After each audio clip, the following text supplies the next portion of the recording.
Henry and the Elephant. Henry and Gordon were lonely when Thomas left the yard to run his branch line. They missed him very much. They had more work to do. They couldn't wait in the shed till it was time and find their coaches at the platform. Oh, no. They had to get the coaches themselves, and they didn't like that. And then one day a circus came to town, and the engines soon forgot that they were tired. They all wanted to shunt the special trucks and coaches, and they were dreadfully jealous of James when the fat controller told him to pull the train when the circus went away. However, they soon forgot about the animals, as they had plenty of work to do. One morning, Henry was told to take some workmen to a tunnel which was blocked. He grumbled away and found 2 trucks to carry the workmen and their tools, and he pushed the trucks along the line and muttered to himself, "Pushing trucks, shh, shh, shh, pushing trucks, shh, shh, shh, pushing trucks, shh, shh, shh, pushing trucks, shh, shh, shh." They came to the tunnel and stopped outside. They tried to look through it, but it was quite dark. No daylight shone from the other end.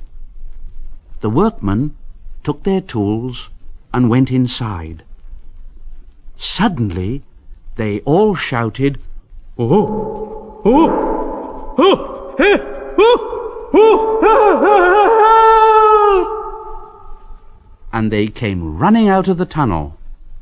The foreman was outside the tunnel having a cup of tea, and they said to him, "Look, we went to the blockage and started to dig it away, but it grunted and moved." And the foreman said, "Go on, get out of it. That's rubbish." "No, it isn't rubbish. It's big and alive, and we're not going in there again. So there." And the foreman said, "All right then, I'll go in. I'll ride in a truck, and Henry shall push this here blockage out of the way." And Henry said, "Oh, shoo, shoo, shoo."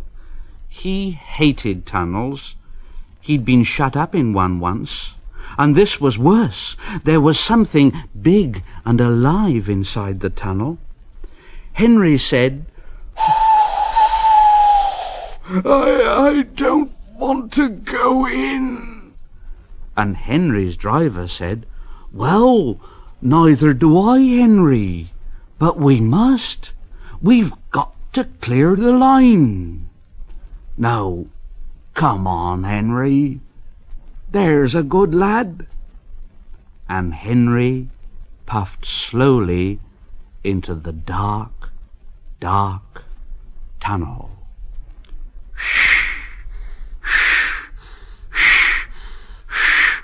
"Oh dear, oh dear, oh dear, oh, what's that?" Henry had bumped into something enormous. Henry's driver shut off steam at once. "What is it, Henry?" "Oh, I don't know, but I can't move it. It's moving me. It's pushing me backwards. Oh, help!"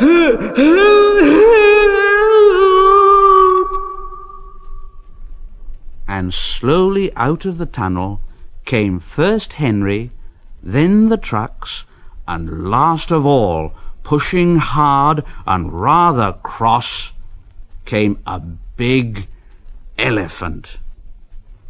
The foreman said, "Well, I never. It's an elephant from the circus."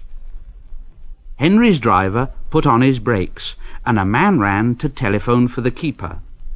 The elephant stopped pushing and came towards them.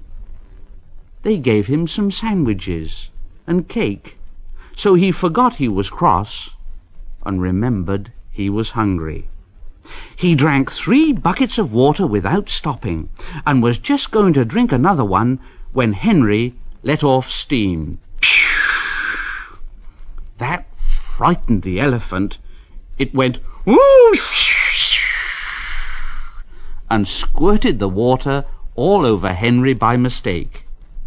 Poor Henry. He didn't like that at all. The elephant's keeper came and took him away, and the workmen jumped into the trucks, laughing at their adventure. And Henry pushed them home, hissing to himself, "An elephant pushed me, shh, shh, shh. An elephant whooshed me, shh, shh, shh. An elephant pushed me, shh, shh, shh. An elephant whooshed me, shh, shh, shh, shh, shh." In the shed, he told Gordon and James about the elephant, and I'm sorry to say that instead of laughing and telling him not to be silly, they looked sad and said, "Oh, you poor engine! Oh, you have been badly treated, haven't you?" Tenders and turntables. The big stations at both ends of the line each have a turntable. The Fat Controller had them made so that Edward, Henry, Gordon and James can be turned round. It is dangerous for tender engines to go fast backwards. Tank engines like Thomas don't need turntables. They can go just as well backwards as forwards. But if you heard Gordon talking a short while ago, you would have thought that the Fat Controller had given him a tender just to show how important he was. He said to Thomas, "Oh, but you don't understand, little Thomas. We tender engines have a position to keep up. It doesn't matter where you go, but we are important. And for the Fat Controller to make us shunt on dirty sidings, well, it's not the proper thing." And Gordon puffed away in a dignified manner.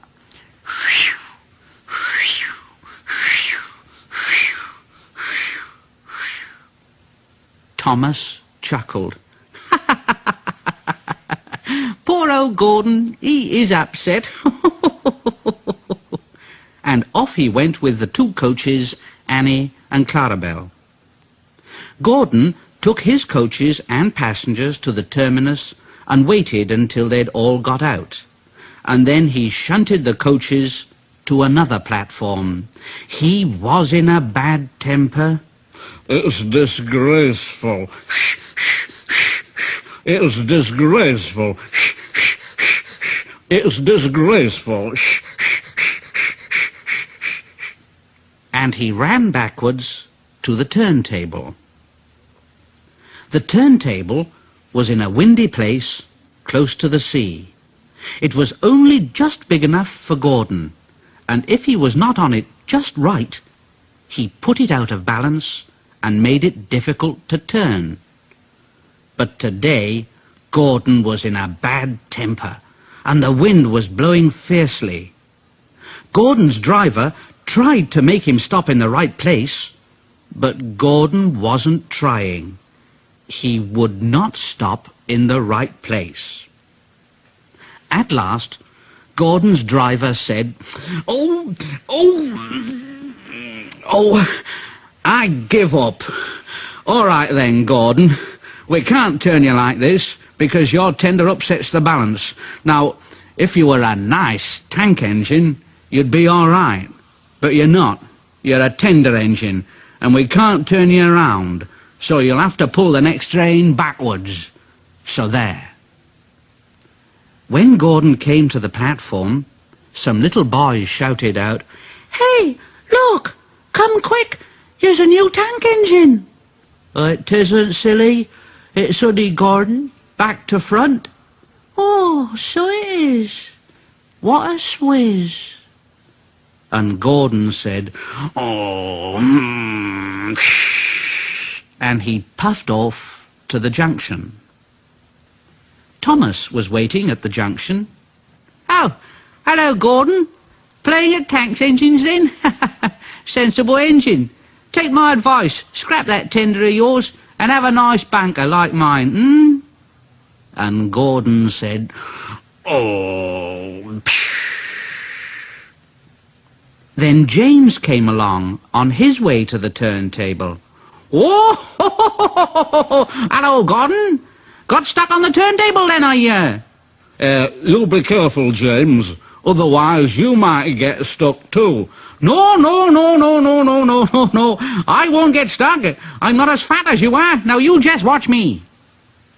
And James went along to the turntable and stopped on just the right place to balance the table. It could swing easily. The fireman turned the handle and James turned, much too easily. The wind caught him and puffed him round and round like a top. He couldn't stop. He was spinning round and round when Gordon came along.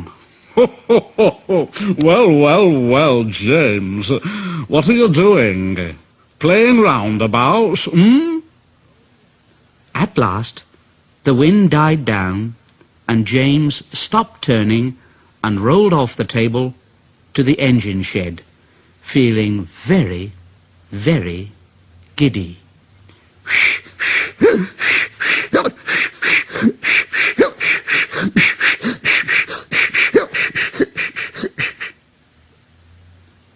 That night, the three engines had an indignation meeting.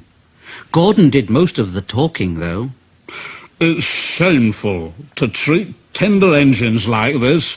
It really is.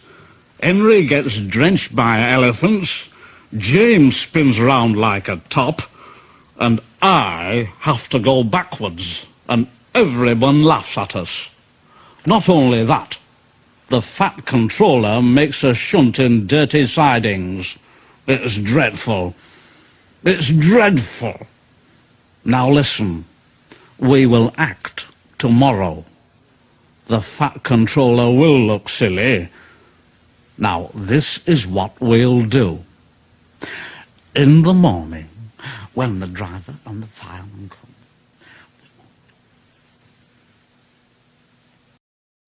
Trouble in the shed.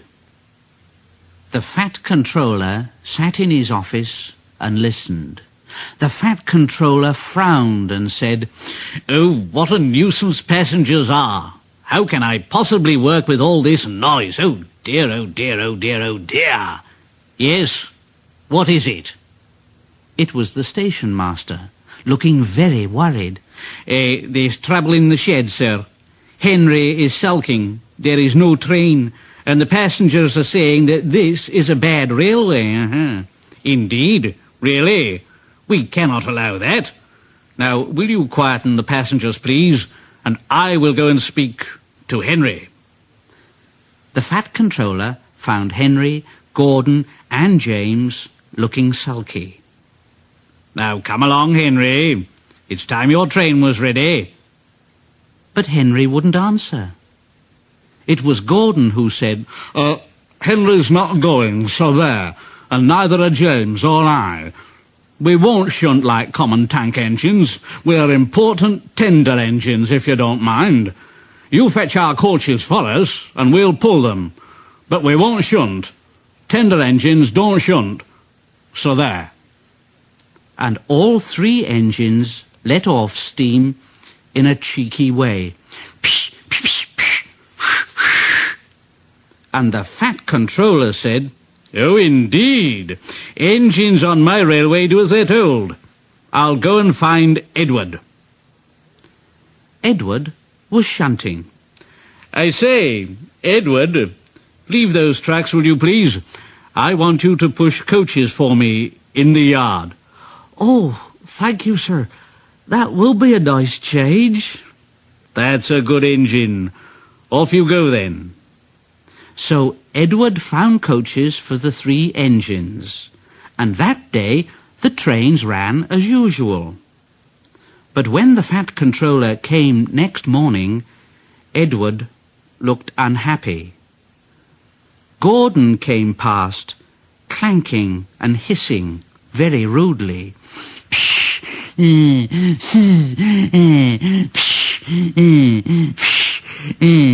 Why, bless me, what a noise!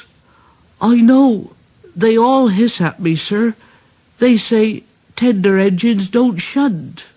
And last night they said I had black wheels. I haven't.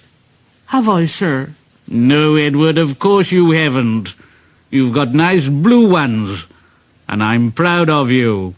Tender engines do shunt, but all the same, you'd be happier in your own yard. We need a tank engine here. And the Fat Controller went to an engine workshop and saw all sorts of tank engines. At last, he saw a smart little green engine. Yes. I think so.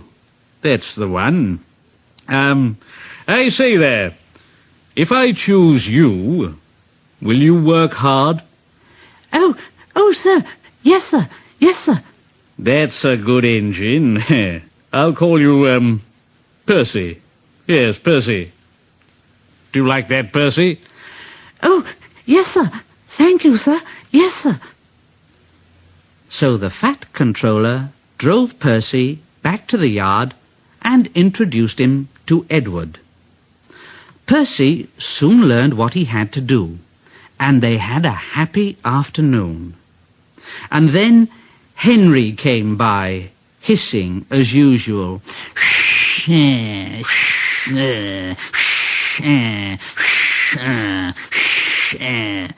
But Percy just went.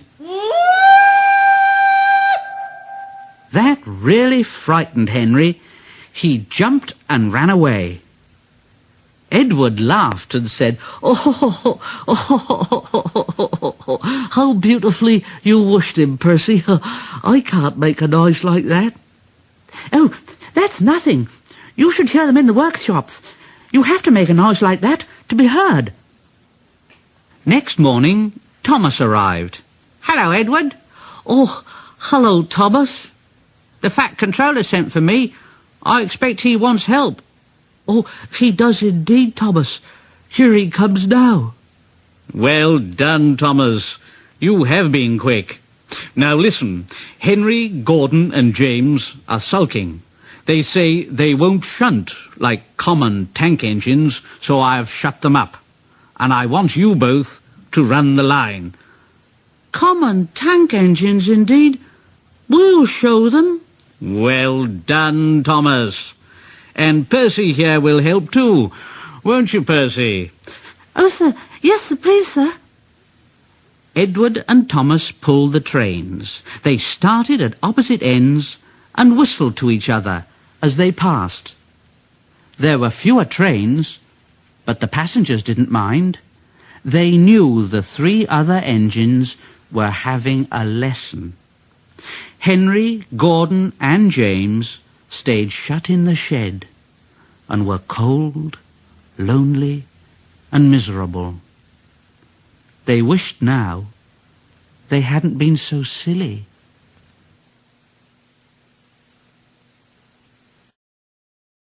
Percy runs away. Henry, Gordon and James were shut up for several days. At last, the Fat Controller opened the shed. Ah, now then, I hope you're sorry and understand you're not so important after all. Thomas, Edward and Percy have worked the line very nicely. Now they need a change, and I will let you out if you promise to be good. Now, will you? Yes, sir, we will. Yes, sir, we will. Yes, sir, we will. That's right. But please remember, this no shunting nonsense must stop. And the Fat Controller told Edward, Thomas and Percy that they could go and play on the branch line for a few days. They ran off happily and found Annie and Clarabelle at the junction. The two coaches were so pleased to see Thomas again, and he took them out for a run at once. Edward and Percy played with the trucks and pushed them into their proper sidings. The trucks made a terrible fuss. They went, oh, oh, oh, oh, oh, oh, oh, oh, oh, oh, stop, stop, stop, stop, stop, stop, stop. But the two engines laughed.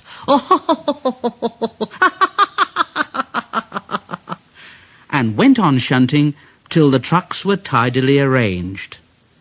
Next, Edward took some empty trucks to the quarry, and Percy was left alone. Percy didn't mind that a bit. He liked watching trains and being cheeky to the engines. He would make noises at them as they went by.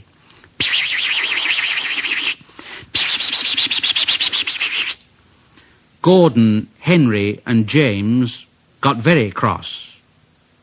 After a while, he took some trucks over the main line to another siding.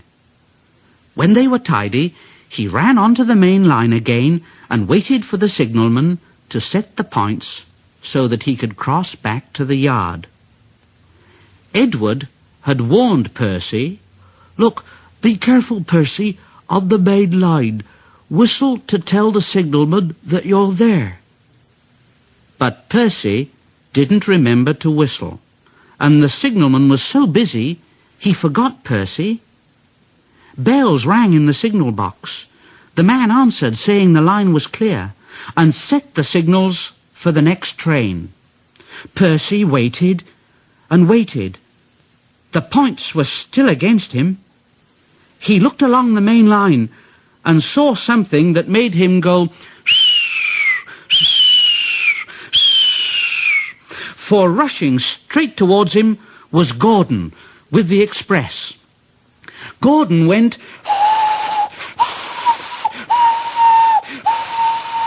his driver shut off steam and applied the brakes. Percy's driver turned on full steam. "Back, Percy, back!"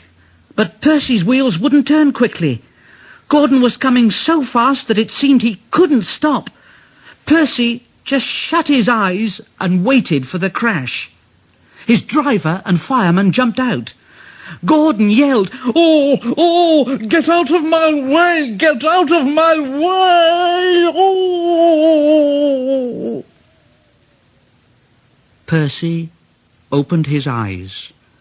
Gordon had stopped with Percy's buffers a few inches from his own. Percy was very, very frightened. He began to move backwards. "I won't stay here. I'll run away. Shh, shh, shh, shh, shh, shh. I won't stay here. I'll run away. Shh, shh, shh, shh, shh. I won't stay here. I'll run away." He was soon clear of the station and running as fast as he could. He whistled through Edward's station, and he ran right up Gordon's Hill without stopping. He was getting tired and wanted to stop, but he couldn't. He had no driver to shut off steam and to apply the brakes. Oh dear, I shall have to run till my wheels wear out. Shh, shh, shh, shh. I want to stop. Shh, shh, shh, shh. I want to stop. Shh, shh, shh, shh. I want to stop. Just then he passed another signal box, and the signalman called out, "I know just what you want, little Percy." He set the points, and Percy puffed wearily onto a nice empty siding, and at the end of the siding was a big bank of earth. Percy was too tired now to care where he went. "I want to stop. Shh, shh, shh, shh. I want to stop. Shh, shh, shh, shh, shh." Oh, I have stopped. Yes, the big bank of earth had stopped Percy. His bunker was buried in it. The workmen came to dig him out. "Never mind, Percy. You'll feel better after a drink." Presently, Gordon arrived. Oh, well done, Percy. You know, you started so quickly that you stopped a nasty accident. "Oh, I'm sorry I was cheeky, Gordon. You were clever to stop. Percy now works in the yard and finds coaches for the trains. He is still cheeky. He's that sort of engine. But he's always most careful when he goes on the main line.